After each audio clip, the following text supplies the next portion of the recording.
Bismillahirrahmanirrahim. Assalamualaikum warahmatullahi wabarakatuh.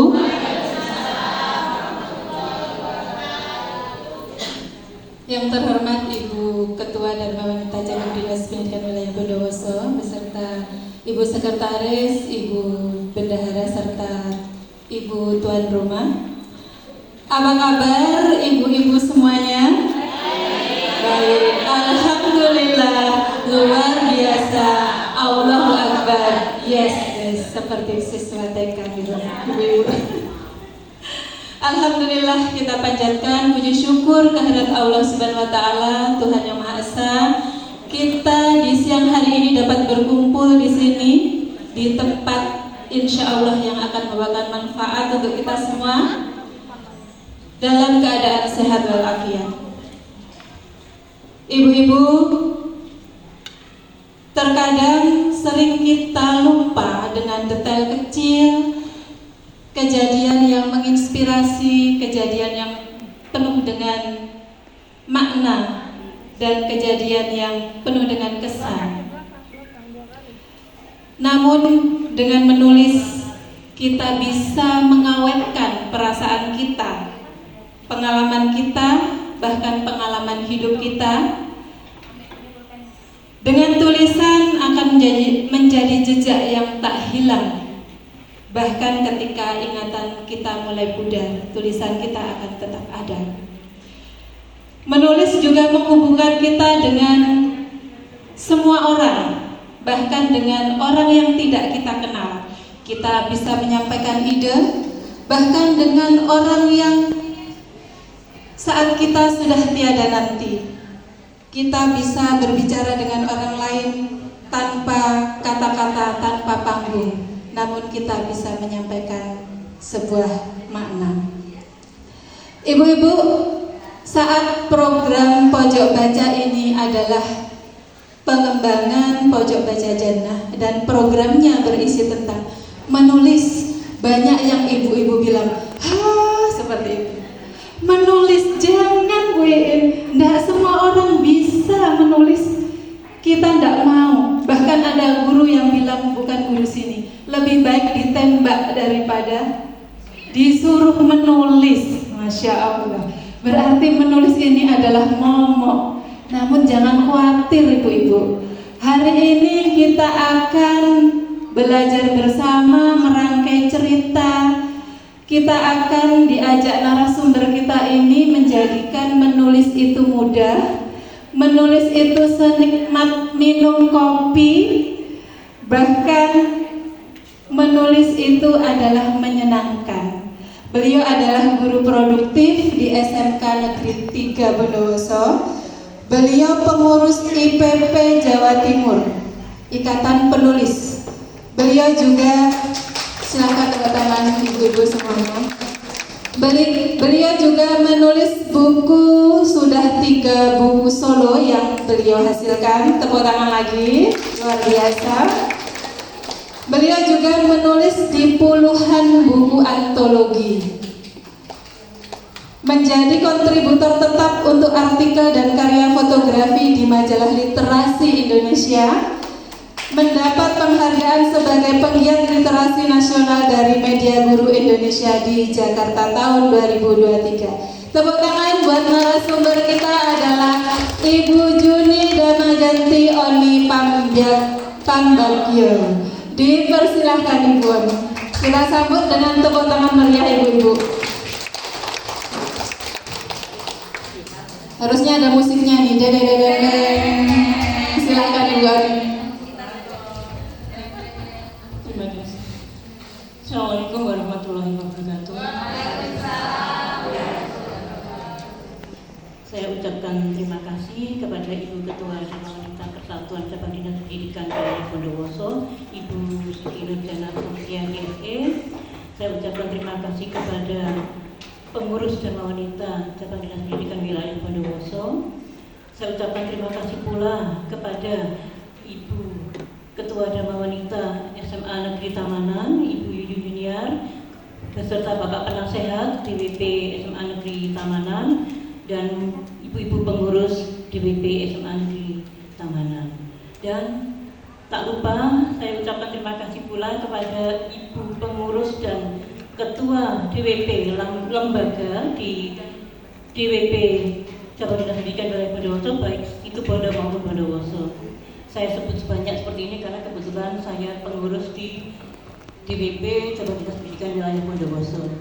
Suatu kehormatan saya diberi kepercayaan untuk membersamai ibu-ibu menulis atau belajar menulis. Terima kasih Ibu dan Ibu sekalian.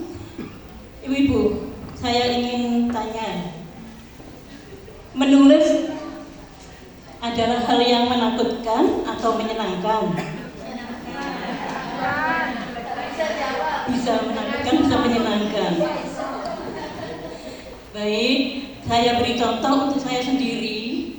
Saya adalah seorang guru teknik bangunan, teknik sipil, yang notabene saya bergerak di bidang keteknikan, pegang palu, pegang paku, pegang tali, kawat, bata, luluh, ya seperti itu. Tapi kok saya bisa menulis? Berarti apa? Ini adalah motivasi atau inspirasi bagi panjenengan semua bahwa untuk menulis tidak tertutup bagi siapapun. Mau saya seorang ibu rumah tangga, mau saya seorang ustadzah mubalik, mau saya seorang presiden, mau saya seorang kepala sekolah, pengawas dan sebagainya. Menulis adalah hal yang mengasyikkan bagi yang suka, Bu. Baiklah, untuk tayangan di depan nanti kita pelajari bersama. Yang penting saya berikan motivasi bahwa menulis ini kok mengasyikkan bagi Bu Oni, karena saya senang bercerita. Panjenengan ibu-ibu di rumah mungkin pernah waktu anak-anak kita masih kecil, masa kanak-kanak, kita kan mesti memberi motivasi pada mereka dengan bercerita, mendongeng, atau apa istilahnya, memberikan contoh hal-hal baik di sekitar untuk memberikan motivasi menumbuh kembang anak-anak ini supaya menjadi anak yang baik, seperti itu kan ya ibu-ibu. Nah itu sebenarnya bisa ditulis. Buatlah tulisan itu semudah kita berkata-kata. Bisa kan? Buatlah kita tulisan kita itu semudah kita berkata-kata. Jadi gak usah takut. Seperti dikatakan Bu Iin tadi, bahwa menulis itu adalah hal yang sulit, sehingga ada yang berkata lebih baik saya ditembak daripada suruh menulis. Benar, nanti dicontoh artikel menulis nanti ada begitu, ada contoh esai yang menceritakan ada seseorang yang berkata lebih baik aku tembak daripada suruh menulis. Ya betul, saking menakutkannya mungkin begitu. Lalu Ibu Ketua tadi menyampaikan di sambutannya, ibu-ibu kok tegang? Paling anu Bu tadi Bu, waduh disuruh menulis, jadi ini wis apa?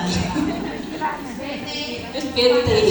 Enggak Ibu, jangan bete. Menjadikan saya yakin di antara sebagian besar pernah menulis buku diari. Nah jadikanlah buku diari ini apa yang ditulis hari ini, tanggal ini, aku ngapain, atau ada kejadian apa, itu adalah sumber ide untuk menulis. Ya, seperti itu. Secara tidak langsung panjenengan sudah menulis itu. Iya, memang saya punya buku diari. Iya. Karena apa? Karena kadang saya pelupa, sehingga saya menulis hari ini ngapain, besok itu juga ngapain, per hari. Iya. Walaupun cuma 1 kata, 2 kata, untuk pengingat aja, itu sudah menulis. Maka panjenengan kalau diajak menulis, ya nggak usah takut, itu panjenengan sudah belajar menulis. Menulis resep masakan, sama-sama.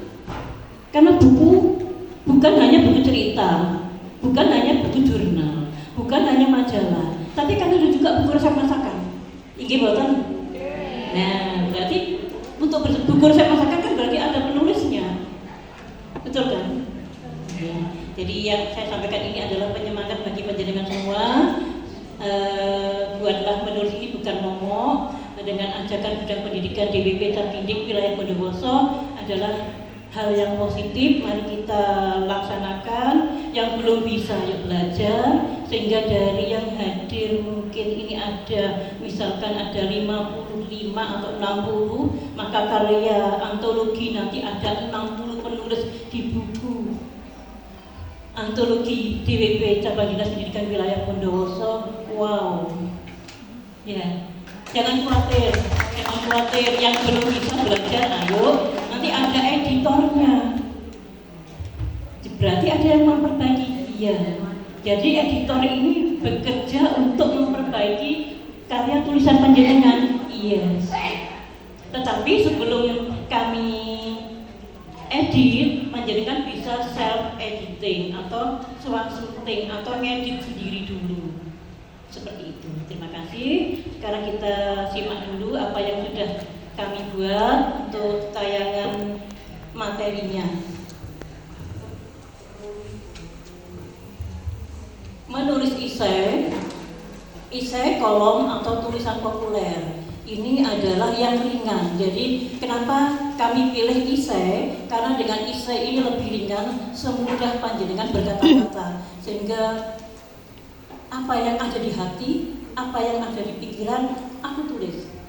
Seperti itu. Makanya esai kami pilih sebagai bahan untuk tulisan kita pada hari ini. Kalau cerpen, mungkin ada yang bertanya. Kalau cerpen ini masih lebih berkembang lagi karena akan ada dialog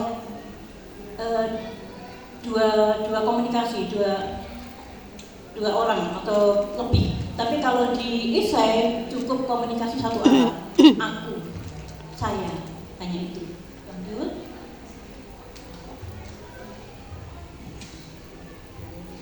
Esai bersifat non-fiksi, bukan khayalan, bukan imajinasi, fakta yang menyajikan argumen atau pandangan pribadi berdasarkan fakta atau analisis. Pada hari ini kita diajak untuk fakta yang mana? Fakta di rumah atau keluarga kita, di mana seperti tema kita adalah pengalaman berkesan membersamai buah hati. Itulah fakta yang akan kita ulas nanti. Dari masing-masing panjenengan pasti punya pengalaman yang menarik, enggak? Enggak kan? Ya, pasti. Saya pun punya, kalau saya boleh bercerita, saya punya 2 anak laki-laki dengan beda hampir 180 derajat. Yang satu itu seorang pemikir, peneliti, pokoknya pinter gitu ya. Yang kedua easy going seperti saya. Saya nggak pinter, saya seneng dolen, saya seneng main, seneng jalan-jalan. 2 anak ini ceritanya beda, maka itu bisa menjadi ide kita untuk menulis. Lanjut. Umumnya memiliki struktur pendahuluan, isi, kesimpulan, dan mendukung argumennya. Artinya apa? Panjenengan nanti tidak dituntut untuk nulis banyak, paling 3 paragraf atau sekitar 300 sampai 500 kata. Maka yang dimaksud struktur ini adalah pendahuluan itu latar belakang panjenengan ini siapa yang mau diceritakan. Yang tengah-tengah adalah pembahasannya, cerita intinya. Yang terakhir itu adalah penutupnya, itu kesimpulannya. Apa nilai yang bisa dipetik? Cukup itu aja, nggak usah berkembang jauh-jauh. Sangat subjektif, bergantung pada sudut pandang penulis. Fleksibel, bisa tentang apa saja. Subjektif artinya apa? Aku, saya, tidak orang lain, tidak ada siapa di situ, hanya saya. Saya bercerita, saya yang menyampaikan, hak prerogatif, seperti itu. Kemudian fleksibel artinya kita bercerita apa aja tentang pengalaman pastinya, dan ya tentang apa saja, tentang nasihat, tentang cerita di luar atau kejadian yang aku alami. Prosa bisa menggunakan bahasa sehari-hari. Lah ini loh Bu, jangan takut, bisa menggunakan bahasa sehari-hari, tapi jangan bahasa yang kotor. Bahasa sehari-hari artinya apa? Harus pakai ejaan bahasa Indonesia yang benar, bukan? Saya sering menulis pakai kata enggak, loh, why kalau bahasa Inggrisnya, atau loh, nek ngono, boleh, tapi ditandai dengan huruf yang miring. Bahasa daerah, bahasa Inggris, atau prokem, bahasa, saya orang Malang ya, jadi Malangan. Lah yo mbok yo, ada mbok yo itu kan bahasa orang Malang kadang. itu saya berbentuk huruf miring. Jadi sehingga itu menunjukkan bahwa itu kata khusus, boleh. Jadi bahasa kita sehari-hari. Lanjut, sewu. Tulisan Isa seperti apa? Subjektif analitis, artinya sudut pandang si penulis, saya, aku. Gabungan fakta dan opini. Fakta, karena fakta di kenyataan panjenengan, karena di sini temanya menceritakan bersama buah hati, ya faktanya kita bersama buah hati. Lalu gabungan, terorganisir, artinya terorganisir, kita jangan nulis kesimpulan dulu, kemudian penutup, bahasnya di bawah, yang baca bingung. Iya kan? Jadi penutup dulu, kemudian pembahasan, kemudian pesan, diulang-ulang, jangan. Jadi terorganisir artinya seperti saya sebutkan tadi, pertama kita cerita latar belakang dulu, siapa saya, siapa yang saya ceritakan. Yang kedua, tengah-tengah ini adalah masalahnya apa yang diceritakan, pengalamannya apa. Yang terakhir ada nilai yang bisa disampaikan. Jadi kita menulis ini kan memberikan kisah inspiratif atau menyampaikan ke pembaca hal-hal positif dari kita. Kita nggak mau pamer, kita nggak mau pamer hal negatif yang terjadi di kita kepada pembaca. Kita pamer hal positif yang terjadi pada kita kepada pembaca. Seperti itu tujuannya. Topik beragam, tapi yang kita pilih pada hari ini adalah membersamai dengan buah hati, bersama buah hati itu. Sampun Bu, saya. Esai naratif adalah tulisan yang menceritakan sebuah kisah berdasarkan pengalaman pribadi. Sangat cocok seperti tema pada hari ini.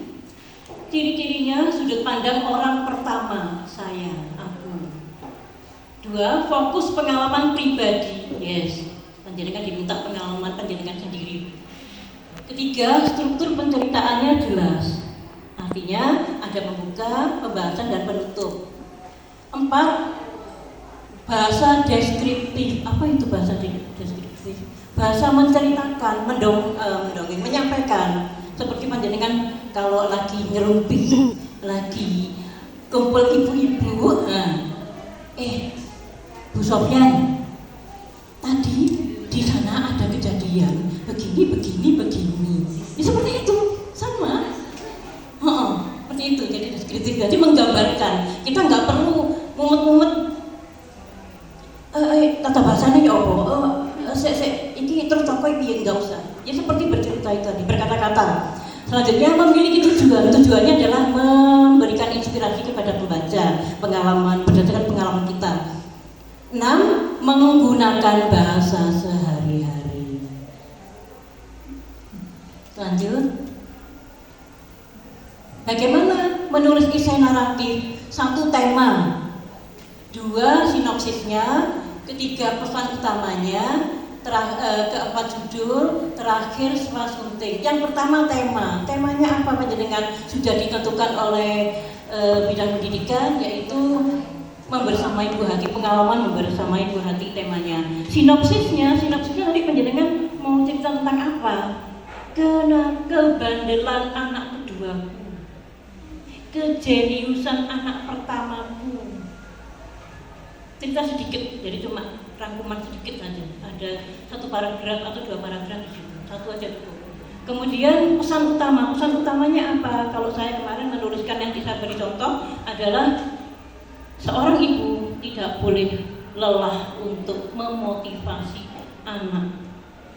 Itu pesan yang disampaikan. Judul kok di bawah? Judul ini di bawah, jangan di atas. Kenapa kalau di atas? Kalau di atas kita nulis nggak bisa bebas, kita terpaku pada judul.